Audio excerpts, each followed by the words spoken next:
एक खातून ने बुजुर्ग से पूछा, मैं अपने बच्चों के साथ ऐसा क्या करूं कि फजर के वक्त गहरी नींद के बावजूद नमाज के लिए उठा सकूं।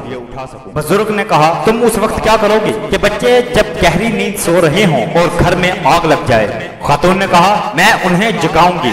बुजुर्ग ने कहा, उनकी नींद गहरी होगी और वो ना उठे तो? खातून ने कहा, अल्लाह की कसम, मैं उन्हें गदरों से पकड़कर घसीटते हुए आग से बचाकर बाहर ले जाऊंगी। तब बुजुर्ग ने जवाब दिया, अगर तुम उन्हें दुनिया की आग से बचाने के लिए ये करोगी तो फिर जहन्नम की आग से बचाने के लिए भी ऐसा ही करो। हम दुनिया की फिक्र में आखिरत भुला देते हैं। आप अपने बच्चे को बचपन से जो आदत डालेंगे वो सारी जिंदगी उस पर अमल करेगा। स्कूल से पहले बच्चों को नमाज के लिए उठाएं, वालिदैन फिक्र करें। इस वीडियो को शेयर जरूर करें, हो सकता है कि एक शेयर से ये बात किसी के दिल में उतर जाए। चैनल सब्सक्राइब कर लें, बेल आइकन को प्रेस कर लें, आपको अपडेट्स मिलती रहेंगी।